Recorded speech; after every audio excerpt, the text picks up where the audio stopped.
আসসালামু আলাইকুম। আমার আজকের রেসিপি হলো মাংসের বাকুরখানি বা ব্লুমিং পেস্ট্রি। এটি খুবই জনপ্রিয় একটি জাপানিজ স্ট্রিট ফুড। বাহির থেকে ক্রিস্পি ও ভিতর থেকে জুসি অ্যান্ড ফ্লেভারফুল। অল্প একটু মাংস দিয়ে কোনো দাওয়াত, উৎসব বা আয়োজনের জন্য তৈরি করে নিতে পারবেন অনেকগুলো মজাদার খাস্তা বাকুরখানি। এমন একটা লোভনীয় নাস্তা আইটেম হলে আর কিছুই লাগবে না। By the way, I am chef Ishika. Welcome to iFood channel. Blooming pastry বানানোর জন্য আমি প্রথমেই একটি মিক্সিং বোলে দিয়ে দিচ্ছি 500 গ্রাম ময়দা। এবার ময়দায় দিয়ে দিচ্ছি 1.5 চা চামচ বা স্বাদ মতো লবণ। এবার লবণ আর ময়দা একসাথে খুব ভালোভাবে মিক্স করে নিব।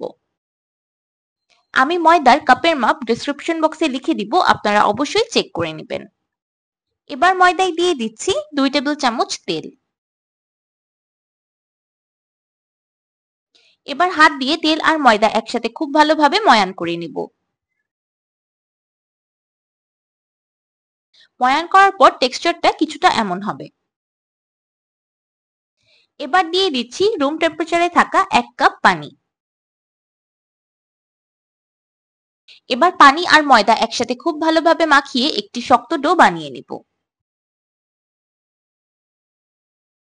আমার ডোটাতে পানির পরিমাণ একটু কম হয়েছে, তাই আমি আরো 2 টেবিল চামচ পরিমাণ পানি অ্যাড করে দিচ্ছি।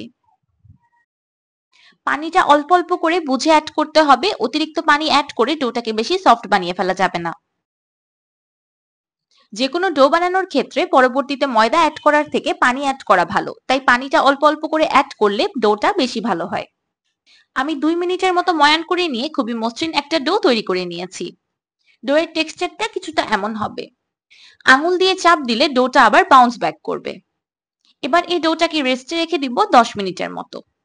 এই 10 মিনিটে আমি ব্লুমিং পেস্ট্রির মাংসের ফিলিংটাকে প্রিপেয়ার করে নিব। সেই জন্য একটি মিক্সিং বলে দিয়ে দিচ্ছি 500 গ্রাম গরুর মাংসের কিমা। আপনারা এখানে মাটন কিমা বা চিকেন কিমাও ব্যবহার করতে পারবেন, কিন্তু আমি রেকমেন্ড করব রেড মিটটাই ব্যবহার করার। এবার মাংসে কিছু মশলা অ্যাড করে নিব। প্রথমেই দিয়ে দিচ্ছি হাফ কাপ পেঁয়াজ কুচি। সেই সাথে দিয়ে দিচ্ছি 2 টেবিল চামচ রসুন কুচি, 1 টেবিল চামচ কাঁচামরিচ কুচি, 1 চা চামচ কালো গোলমরিচ গুঁড়া, 1.5 চা চামচ বা স্বাদ মতো লবণ, 1 চা চামচ পাপরিকা পাউডার আর 1 চা চামচ লাল মরিচের গুঁড়া। এবার সবকিছু একসাথে খুব ভালোভাবে মাখিয়ে নিব। আমি এখানে প্যাকেটের রেডিমেড ফ্রোজেন কিমাটা ব্যবহার করেছি।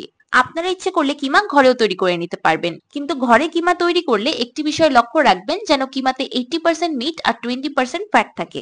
এতে করে কিমাটা বেশি ভালো হয়। বাকরখানির মাংসটা খুব ভালোভাবে সিজন করা হয়ে গিয়েছে। এইদিকে ডোটাও 10 মিনিটের মতো রেস্ট হয়ে গিয়েছে। এবার এই ডোয়ের পিসেসগুলোকে হাত দিয়ে গোল করে 6টি সমান ভাগে ভাগ করে নিব।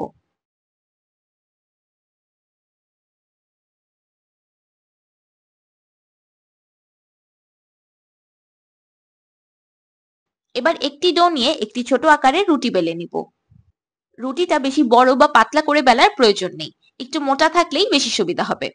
এবার ঠিক মাঝখানে দিয়ে দিচ্ছি আগে থেকে তৈরি করে রাখা মাংসের কিমা। আমি মাংসের কিমাটাকেও 6টি সমান ভাগে ভাগ করে নিয়েছি। এবার চারিদিক থেকে টেনে টেনে মুখটাকে বন্ধ করে দিব। আশা করছি আপনারা দেখেই বুঝতে পারছেন আমি কিভাবে করেছি। এবার হাত দিয়ে চেপে চেপে ডোটাকে ফ্ল্যাট করে একটি বাকরখানি বানিয়ে নিব। আমি একটু বড় সাইজের বাকরখানি বানাচ্ছি, তাই আমার 6টা বাকরখানি হয়েছে। আপনারা যদি আরো ছোট করে বানান তাহলে আপনাদের আরো বেশি হবে।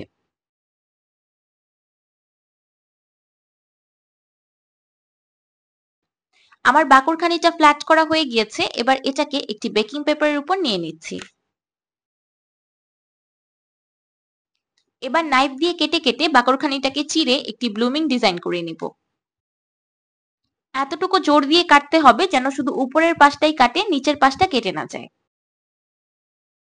আপনাদের কাছে বেকিং পেপার অ্যাভেলেবেল না থাকলে আপনারা এখানে পিজা ট্রে বা যে কোনো স্টিলের বাটিও ব্যবহার করতে পারবেন। আমি আরেকটি বাকরখানি বানিয়ে দেখাচ্ছি। এই বাকরখানিগুলো বানানো খুবই ইজি, যে কেউ একবার চেষ্টা করলেই পারবে। জাপানে এই ব্লুমিং পেস্ট্রি স্ট্রিট ফুড হিসাবে খুবই বেশি জনপ্রিয়। মাংস আর বাকরখানির এই কম্বিনেশনটা একবার না বানিয়ে খেলে তো পুরাই মিস। মাংসের এই খাস্তা বাকরখানিগুলো খাওয়ার জন্য অন্য কোনো কিছুর প্রয়োজন নেই। যে কোনো দাওয়াত, উৎসবে বা আয়োজনে এমন খাস্তা বাকরখানি হলে কিন্তু আর কিছুই লাগবে না। ছোট থেকে বড় সবাই এই ব্লুমিং পেস্ট্রিগুলো খেতে খুব বেশি পছন্দ করবে। যেহেতু তেল ব্যবহার করা হয়নি বললেই চলে, তাই যে কোনো বয়সের মানুষও এটা খুব মজা করে খেতে পারবে। জাপানে সাধারণত এই ব্লুমিং পেস্ট্রিগুলো তন্দুর ওভেনে বানানো হয়, যেমন বাংলাদেশে আমরা তন্দুরি রুটিগুলো বানাই।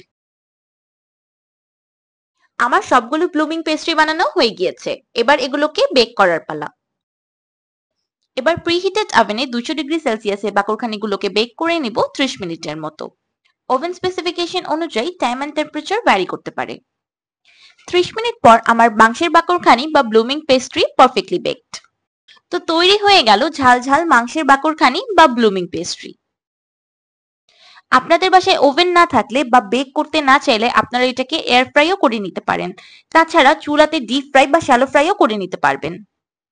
বাকরখানিগুলোর উপর থেকে ও নিচ থেকে খুবই দারুণ একটা কালার এসেছে, আর বাহিরের আউটার লেয়ারটা খুব বেশি ক্রিস্পিও হয়েছে। মাংসের এই খাস্তা বাকরখানিগুলো খাওয়ার জন্য আপনার অন্য কোনো কিছুর প্রয়োজন নেই, শুধু এগুলো হলেই চলবে। এবার আমি একটি বাকরখানি ভেঙে দেখাচ্ছি যে কতটা বেশি ক্রিস্পি হয়েছে। বাকরখানিগুলো ঠান্ডা হয়ে যাওয়ার 3-4 ঘন্টা পর্যন্ত এমনই মুচমুচে থাকবে।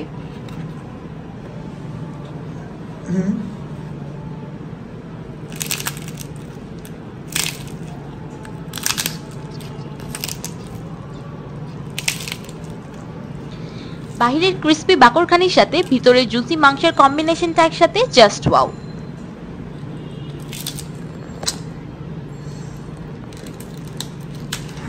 আমার আজকের এই ব্লুমিং পেস্ট্রির রেসিপিটি আপনাদের কাছে কেমন লাগলো আমাকে অবশ্যই কমেন্ট করে জানাবেন। ভিডিওটি ভালো লাগলে একটি লাইক দিবেন আর আমার চ্যানেলে সাবস্ক্রাইব করে আমার চ্যানেলের পাশেই থাকবেন। আল্লাহ হাফেজ।